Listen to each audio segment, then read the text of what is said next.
Hey, it's Camo with the Nashville Access Show, presented by Solis North Gulch Apartments, where taste matters.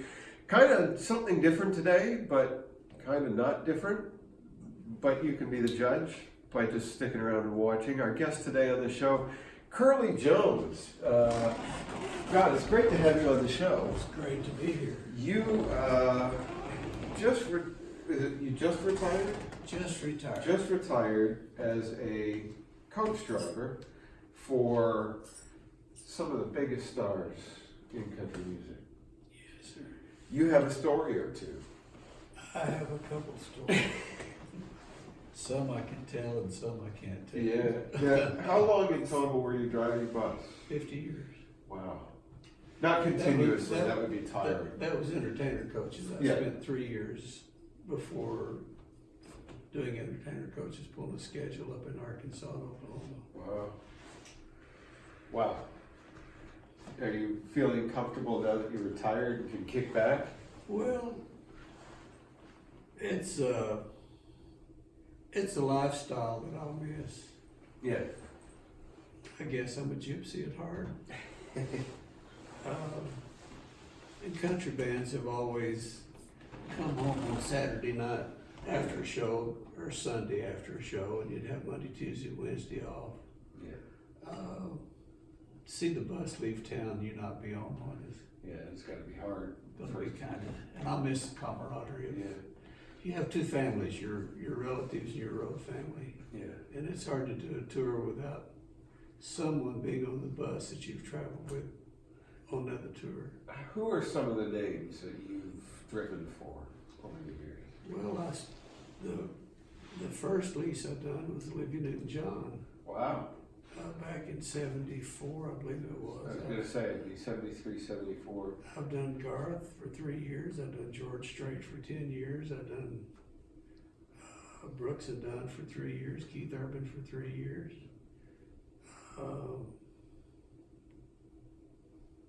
I've been on a Michael Jackson tour. Done Jimmy Buffett for a year. Wow. Were those overlapping? Did you do, you'd be out on the road part of the year with one artist and then part of the road the year with another artist? No, well, I would do some fill-in stuff if I had some open dates that I wasn't out with that particular artist, like Strait. Yeah. I think he was only working 23, 24 shows a year before he retired.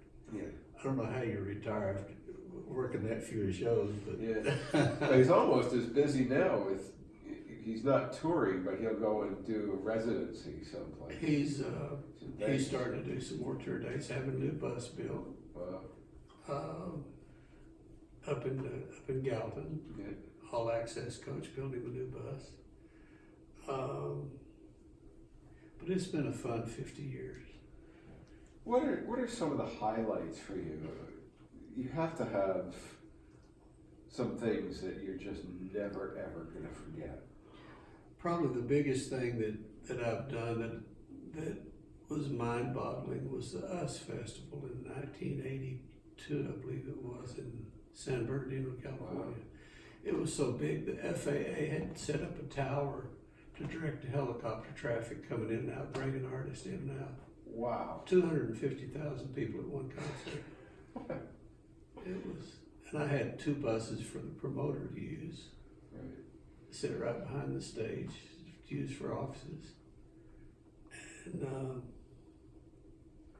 you see things that you never dreamed you'd ever see. It's something you're like, I don't ever want to see that again. That's right. Did my eyes just see that? God, I hope not. Yeah. Where's the eye bleach? Where's the eye bleach? Yeah. And then I've got to, when I was hauling Garth's mom and dad on the 96, 98 tour, we were going into San Diego. His father was a Marine, and we were past the Marine base. He said, God, I'd like to go back on that base again. It's been 40 years. So I pulled up, this is before 9/11, pulled up the gate, told them who I had on board and asked permission to come on the base. And they sent a young Marine out, took us, showed us everything on the base. Wow. We got to see him. Saw one guy trying to keep up with his platoon that had a broken leg and he had tears in his eyes walking on his crutches, but he was keeping up. Then that night at the concert, Garth's father was telling the Navy guy about what happened. He says, "We can't have the Marines outdo us. My ship's in port. Come down, be a guest, go through our ship." So we got to see that. And then that Saturday, we were invited back for the graduation. Got to be the guest of the general. Wow. During graduation. Then I was out on a Doobie Brothers tour in Groton, Connecticut, at a Navy base, and we got to go a private tour through the newest nuclear submarine that the United States has, and that was a privilege. That's amazing. Those things. It seems like a lot of the stuff is just things that have been incidental. They've happened as life is happening. These cool things unfold for you. Yeah, it's been amazing though. I never dreamed when I started doing this in 1969 that some of the neat things would, like you say, unfold for you. Things that most people would never get to do. I never dreamed that I'd get to do. I'm a farm boy from Arkansas, you know. But it's been. How did you end up driving for the stars? How did that come about? I was driving for a little coach company out of Tulsa, Oklahoma, and our garage was right across the street from what was called the Tulsa Municipal Auditorium. I came in off my run one night. I'd gotten a divorce. I was looking to get out of town. A little distance between my ex and I.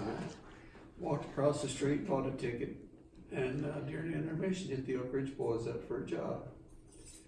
And they called me about a month and a half later from Panama City, Florida, and that was a world away. Yeah.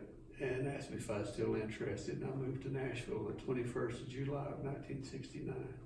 Wow. And never dreamed it would wind up being what it has been. I've owned buses. I had a bus company for 16 years, had 22 coaches. I was, I think, number 4, number 5 coming into the lease industry. Now it's over 1,000 buses in the lease industry. That's amazing. I was very instrumental in bringing the Prevost coach into the industry in 1988. Those are the ones that always kind of stick out as the Prevost. It's the Rolls Royce of the buses. Yeah.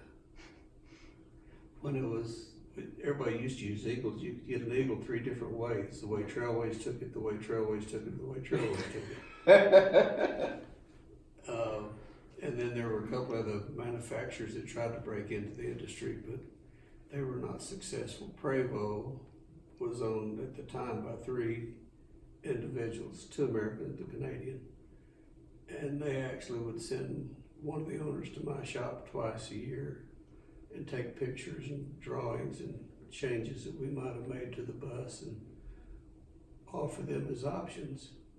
So it would speed up the building end of the coach where you could start making revenue faster. They listened.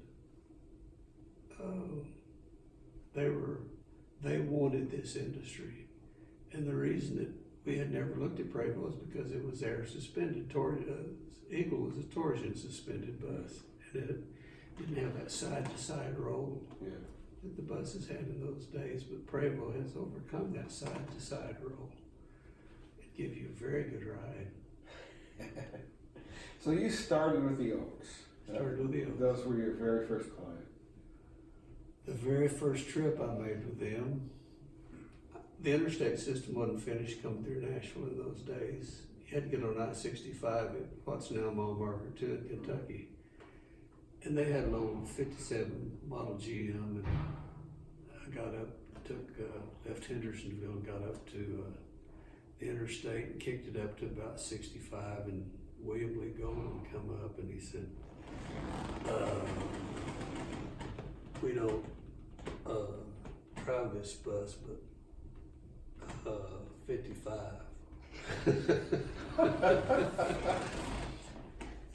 And the speedometer was what they called a tachograph. You put a chart in, it had little told how fast you was driving, what stops you made. Yeah. It said over here to my right.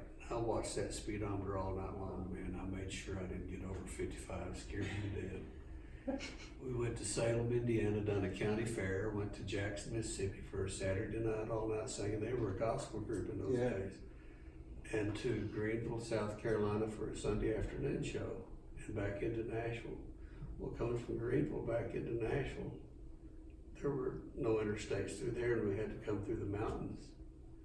And I thought I'd been around the world time I got home. And next week, done it again, you know, right back out.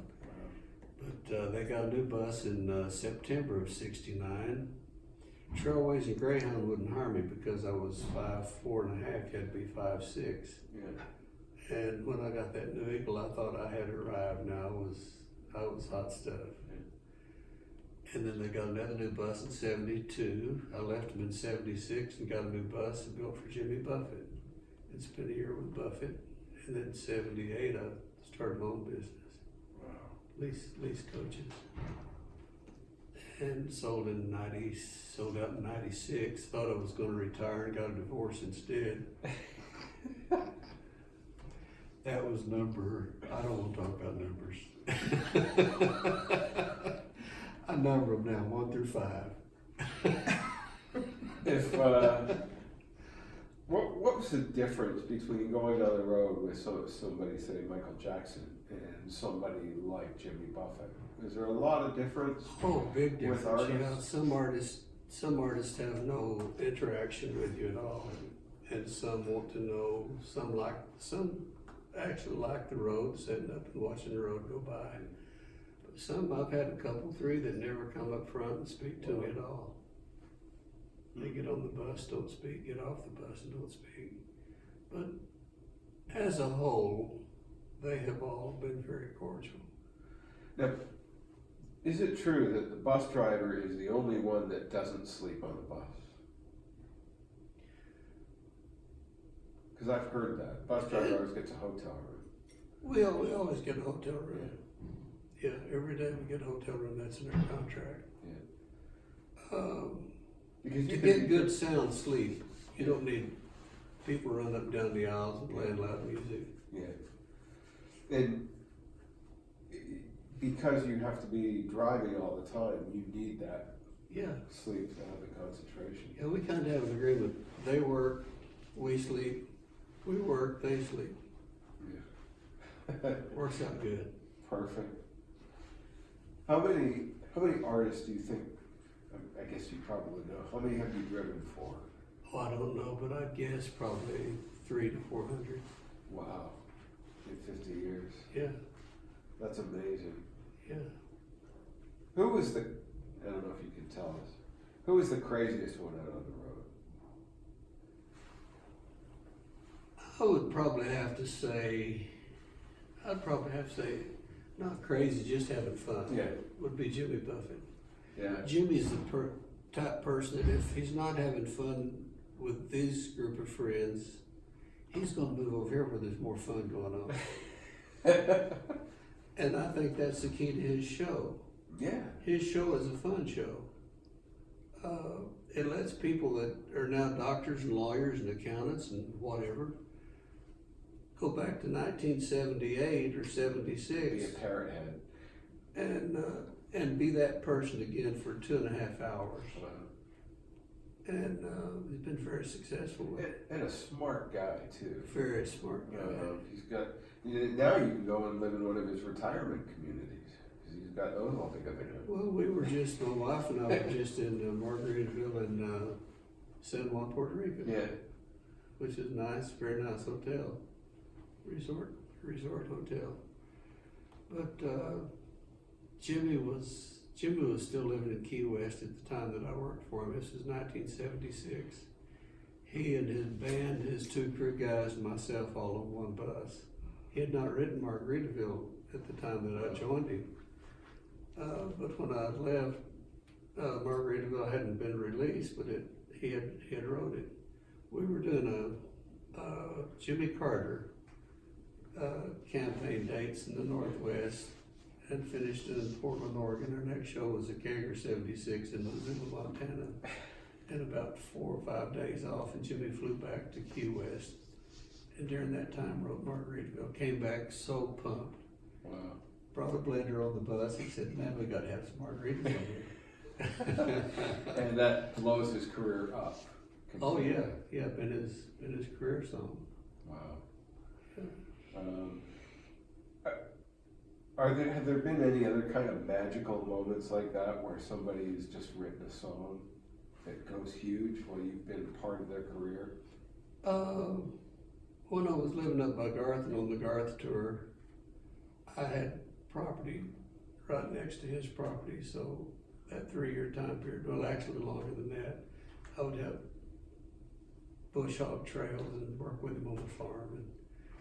And one day I'd gone down to get some diesel fuel, and he and Brian Kennedy, Chuck we called him, was sitting on the front porch writing a song, and he came out, he said, we'll play this new song I just wrote. It was The Beaches of Cheyenne. That's a great song. And he didn't have the last verse written yet, and came out and played it for me. And he said, do you get the meaning of it? Yeah, I get the meaning of it. Went on to be a number one of his. Yeah. Who have been, I don't want to say boring, but who have been kind of the least entertaining to be on the road with? Can you tell us that? After the show. Yeah, I don't want to slam anybody here. I just, people think that artists sometimes, think artists lead these wild, crazy lives, and you're with them on the bus, and sometimes it's not that. If they live the crazy life and partied the way a lot of the fans think they party. For example, Motley Crue. Yeah. I've done Motley Crue 3 or 4 tours. Yeah. If they actually lived and partied as hard as everybody thinks they do, they'd be dead. Yeah. Well, Nikki Sixx was briefly. Yeah, the human body can't. Yeah. Always say you can't kick manure with your boots without occasionally stopping to clean them off. Yeah. You know. But no, they don't. That's an image they portray, but they don't live that way. Is an artist coming off of doing a show and getting on the bus? There has to be a different mood for that for a lot of artists. You got to give them time to chill out. They got to have their time to unwind. They're pretty pumped when they come off stage. So it's we were talking earlier about unwritten rules. Yeah. You've got to know the unwritten rules to last in this business. I bet. There's just some things that you don't do. You don't put a camera in their face and take pictures. You don't ask for autographs. Just a lot of things you don't do. Yeah. When they come on the bus and go behind that door, what happens back there Stays is back there. their business. Yep. I don't hear it. I don't see it. And if I do, I don't talk about it. You develop deafness, blindness, Yeah, and a speech impediment. that's right. Yeah. Is that a hard thing getting to understand? Is it instinct knowing those things, or is it you learn the hard way? I'm sure some drivers learn the hard way, but I think it was, for me, I think it was natural instinct. Yeah.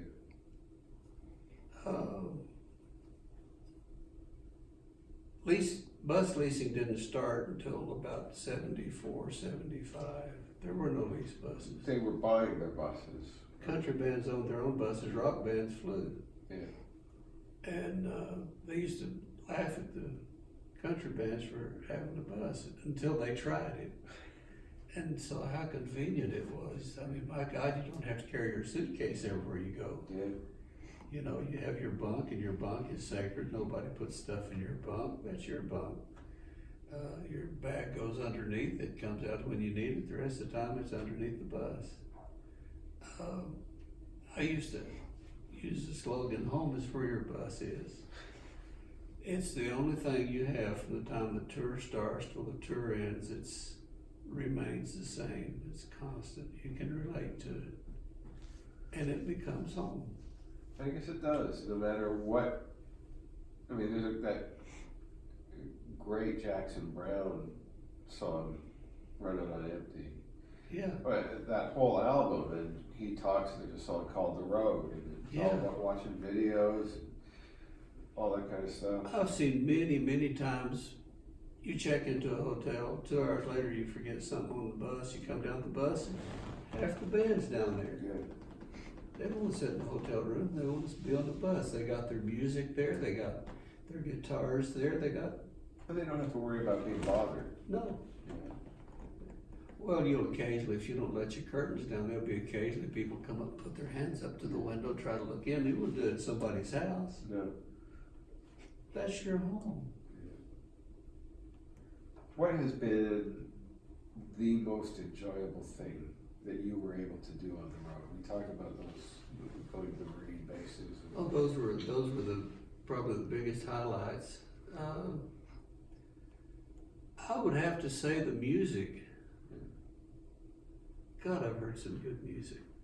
And in its infancy, before it's been hits. Yes.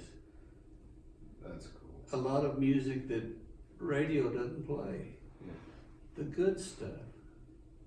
I've been privileged to hear it. And be part of the families that kind of gave birth to those songs. I was, just a couple of nights ago, went down to 3rd and Lindsley to the Time Jumpers. James Taylor was there. Wow. The music is what we all live for. It keeps us pumped. You know, I was not a good enough musician to be on the road. I wished I had been. But I found a niche that I have a passion for, still have a passion for, that I've been able to be around the music. What, you would have driven in just insane weather. Oh, you won't believe stuff we've driven in. I've never been late for a show. I've never missed a show. Wow. We've driven in stuff that nobody should be driving in. But you have to get to the next show. There's never a good enough excuse not to be at the next show. I've had breakdowns, and when you have a breakdown, you got to determine real fast what it's going to take to fix it. If it's going to hold the band up to where there won't be a show, if that be the case, you got to get it moving somehow, whether it be in a sedan, whether it's chartering a jet, chartering a bus, whatever you got to do, you've got to get that band moving. And I've never had a band miss a show. Nice. What is some of the worst weather you've had to drive through? Oh God. Do you remember the big one? I remember two that really stick out in my mind. We were going into Fort Wayne, Indiana one night, early one morning in a freezing fog. Oh. And it was so heavy that when I got to the venue, I knew it was in the right parking lot, but I couldn't find the building. Wow. So what do? You start circling tighter and tighter, watching out for light poles in the parking lot until you find the building. We were in Caldwell, Idaho, right outside of Boise on the George Strait tour. And the fog was so heavy that we was trying to follow on Google Earth to see where it was. We finally found the guard shack, and he walked us up to the building. I was at the back, Martina was on that tour, George Strait's opening act, and I was at the back of her bus. Her bus is 45 foot long. I still couldn't see the building from the back of her bus. And we have to drive in that. You're afraid to stop, afraid somebody will hit you in the back end. You're afraid to keep going, afraid you'll hit somebody in the back end. How do you keep your nerves with that? And I mean, you want the artist to relax, so you can't really be kind of giving off this load in my pants. You have to have nerves of steel, I guess. And poker face. Yeah. I've driven in snowflakes that were so big you could. I used to wonder how people could freeze to death in a whiteout. Yeah. They'd find them 30 foot from their house. We were coming out of Jasper, Alberta one time when I was with the Oak Ridge Boys, and it was a whiteout. I'd never experienced that before. But when you're in one, you know how they could be within 30 foot of their house and not know where they were at. So do you just pull over and wait it out? No. You keep going. Keep going. Man. Afraid to pull over, afraid somebody, but some fool like me has kept going. But you'll eventually drive out of it. Wow. So no more driving in whiteouts now? No more driving in freezing fog? No. What does, now you just wrapped up, weren't you with the Oaks to kind of bring it full circle? Full circle. Last week and a half ago, something like that, we went to Illinois. Yeah. And it was fun. They brought me up on stage and presented me with a nice picture of the old bus I used to drive with all of them signed it. That's great. And I'll always feel indebted to those guys. Nice. They give me a chance. So are you completely retired now, or are you going to do one-off things? I'll do here and there? some. I'll still do some. I'll pick and choose. Yeah, nice. I'm getting ready to go out today on a Mary J. Blige. Is that right? Yeah, Mary J. Blige, yeah. From St. Louis to Houston and fly back home. I've got a little wood shop at home. I enjoy doing woodwork. Nice. One of a kind pieces. And that's kind of keeps me from going crazy. I don't think you'll go crazy. I think you'll find plenty of stuff to keep you busy. I think I want to write a book. That would be very good. I want to tell funny stuff. I want to pick about 10 or 15 artists and try to tell something funny that happened. There's enough trash out there. I don't need to write anything about. When you write that book, you got to come back. All right. I'd love to come back. His name is Curly Jones, and he has been a bus driver to the stars for 50 years. He's just semi-retired now. Thanks for being on the show, Curly. Thank you for having me. Oh, It's it's a been a pleasure. blast.